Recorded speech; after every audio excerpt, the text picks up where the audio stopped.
गुरु प्यारी साथ संगत बड़ी प्यार से कहना जी, धन निरंकार जी। आज का टॉपिक है सतगुरु मेरा सर्वस्व है। सतगुरु के प्रति समर्पण का भाव अति आवश्यक है। जब तक आदमी अपने आप को कुछ समझता है तब तक कुछ नहीं बनता है। जब यह सतगुरु का बनकर जीना शुरू कर दे तो यह समय आगे बढ़कर उस गुरसिक का हाथ पकड़ लेता है और अपनी रहमतों से उसे माला माल कर देता है। गुरु के वचनों से अमृत के झरने झरते हैं, जिसे पीकर मानव के जन्मों जन्मों के पाप कट जाते हैं। गुरु का मंत्र एक तो ही निरंकार, मैं तेरी शरण हाँ, मैनू बख्श लो। जब कानों में पड़ता है तब इस मीठे शब्द से हमारी आत्मा रूहानी नशे में झूम उठती है। इस मंत्र में समर्पण और निरंकार की स्तुति है, जो सारे ज्ञानों के सार से परिपूरित है। संत तुलसीदास जी रामचरितमानस की पंक्ति है कि बिन गुरु होय कि ज्ञान, ज्ञान की होय विराग बिन, गावी वेद पुराण सुख की लई हरि भक्ति बन। गुरु के बिना न ज्ञान होता है और न वैराग्य की उत्पन्न होता है। वेद पुराणों का यही कथन है कि प्रभु की भक्ति के बिना मनुष्य सुख प्राप्त नहीं कर सकता है। पवित्र वाणी फरमाती है कि गुरु गुरु गुरु करी मन घोर, गुरु बिन मैं नहीं हो। कि रे मन, तू गुरु का स्मरण कर, मैं गुरु के बिना कुछ भी नहीं, अर्थात अस्तित्व ही गुरु के साथ है। चारों वेद भी गुरु की महिमा नहीं गा सके। ऋषि मुनि भी इस गुरु शब्द का वर्णन करते करते हार गए। फिर भी गुरु की अंतहीन महिमा का किसी ने अंत नहीं जाना। जब बड़े बड़े ऋषि मुनि भी गुरु का गुण नहीं गा सके तो हमारी क्या औकात है कि हम गुरु की महिमा का वर्णन कर सके। गुरु के गुण बेअंत है। इस बेअंत का कोई अंत पास, इस बेअंत का न कोई अंत पा सका और ना पा सकेगा। इसके बिना हमारे जीवन का अस्तित्व क्या? हम जी रहे हैं तो इसकी कृपा से ही।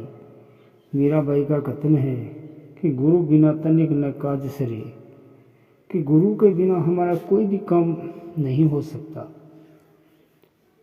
गुरु की हस्ती और उसकी उपमा को महापुरुषों ने अथाह अगम अगोचर कहकर वर्णन किया।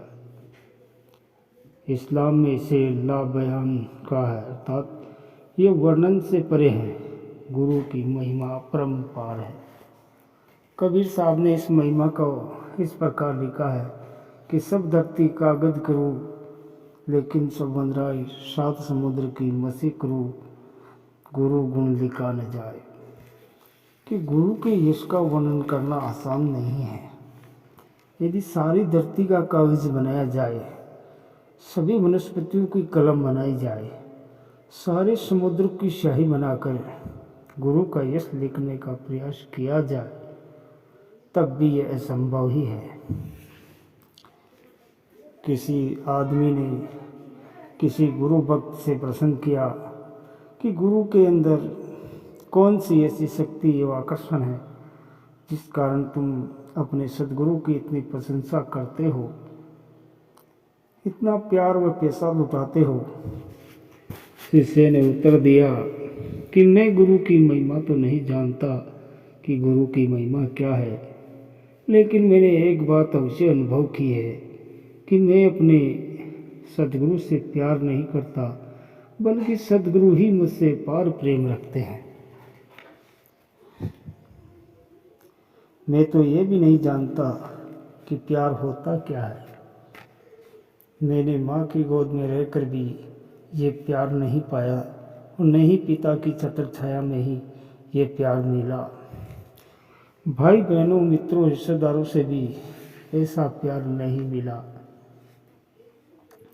गुरु के नूरानी मुखड़े से जो प्यार झलकता है वह प्यार मुझे किसी अन्य से नहीं मिला। गुरु का प्यार मुझे स्वयं खींच लेता है और मैं अपने आप को रोक नहीं पाता। बस मुझे इतना ही पता है कि इससे ज़्यादा मैं कुछ भी नहीं जानता। अंधेरे में हम बिजली, दीपक, मोमबत्तियां जलाकर रोशनी कर लेते हैं। काली रात का सारी दुनिया में छाया हुआ अंधेरा चंद्रमा व सूर्य के उदय होते ही मिट जाता है। संत महात्मा इस अंधेरे को कोई महत्व नहीं देते हैं।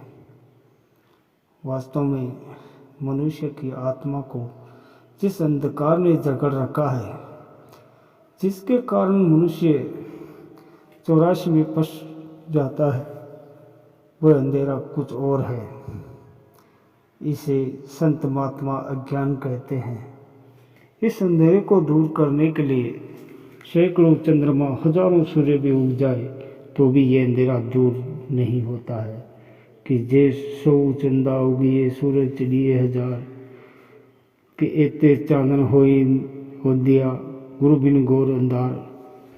कि गुरु इस अंधकार को दूर करके दिल में उजाला भर देता है और 84 का फंदा काट देते हैं। गुरु शब्द का दूसरा अर्थ महान, भारी, अतुल्य होता है।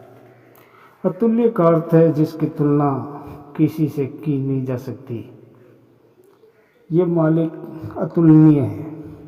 इसकी महिमा, शक्ति, सामर्थ्य का कोई अंदाज़ा नहीं लगा सकता। ये परमात्मा हर तरह से प्रभावशाली और ताकतवर है। गुरु व परमात्मा अलग अलग नहीं है, बल्कि एक ही शक्ति के दो नाम और रूप है। श्री गुरु नानक देव जी कहते हैं, गुरु दाता गुरु हिवे, गुरु दीपकति है लोए, अमर पदार्थ नानका मन मानिए सुख होए। अर्थात गुरु दाता है। गुरु बर्फ से भी ठंडा, तीनों लोकों में रोशनी करने वाला, और गुरु अमर फल का दाता है। सतगुरु से मनचाहा फल मिलता है। सतगुरु सबसे बड़ा दाता, दानवीर है।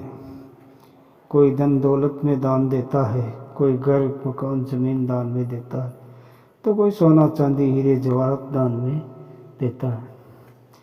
परंतु गुरु इन सबसे दानवीरों में सबसे बड़ा दानवीर है। गुरु ऐसा रतन दान में बख्श देता है जो तीनों लोकों में कहीं नहीं मिलता। इसके लिए गुरु श्री अमरदास जी साहिब की वाणी में बताती है कि सतगुरु दाता राम नाम का हो, दाता कोई नहीं, कि जिहे दान देही त्रिप पता से सच्चे नाम समाए।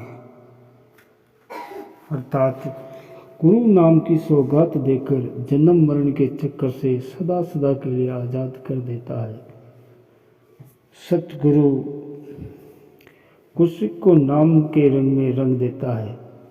नाम धन गुरु से ही बख्शिश रूप में प्राप्त होता है। गुरु ज्ञान से मोह माया अंधकार दूर हो जाता है और मन निर्मल हो जाता है। महर्षि वेद व्यास जी के सुपुत्र सुखदेव जी ने बड़ी हिल हुज्जत के साथ महाराज जनक को गुरु बनाया और उनसे आत्मज्ञान की प्राप्ति की। आत्मज्ञान लेकर सुखदेव जी शांत हो गए। उन्हें अपनी भूल का एहसास हुआ। जब व्यास देव जी ने सुखदेव जी से पूछा, बता बेटा तेरा गुरु कैसा है, चांद के समान शीतल है ना? श्री सुखदेव जी ने जवाब दिया, चांद में तो दाग है पर मेरा गुरु बेदाग है। सूर्य के समान तेजस्वी और महान है। इतिहास गवाह है, बिना गुरु के संसार में भक्ति मार्ग पर आज तक कोई अग्रसर नहीं हुआ है। जितने भी संत महात्मा औलिया पीर पैगंबर हुए, सब बिना गुरु धारण किए कोई भी इस भव सागर से पार नहीं उतरा। श्री रामचंद्र जी ने महामुनि वशिष्ठ जी के गुरु को गुरु धारण किया। श्री कृष्ण जी ने संदीपन जी को गुरुदा बनाया। आज उनको सारी दुनिया भगवान मानकर पूज रही है। जब बाबा अवतार सिंह जी को बूटा सिंह जी से ज्ञान की प्राप्ति हुई, तब उन्होंने इस सच्चाई को उजागर किया। आगे चलकर बाबा गुरबचन सिंह जी ने इस ज्ञान को खूब फैलाया। आज निरंकारी परिवार में बेशक बेतासा वृद्धि हुई है, पर बाबा हरदेव सिंह जी का मिशन अभी पूरा नहीं हुआ। वे चाहते थे कि सारा संसार इस ज्ञान की सौगात को प्राप्त करे और अपना जीवन सफल करे। सतगुरु माता सुदीक्षा जी महाराज बाबा हरदेव सिंह जी महाराज के कार्यों को दिन रात एक करके आगे बढ़ा रहे हैं। सतगुरु के इन्हीं उपकारों के कारण भक्त यही कहता है कि सतगुरु ही मेरा सर्वस्व है, सतगुरु ही मेरा सर्वस्व है। सत्संग जी, प्यार से कहना जी, धन निरंकार जी।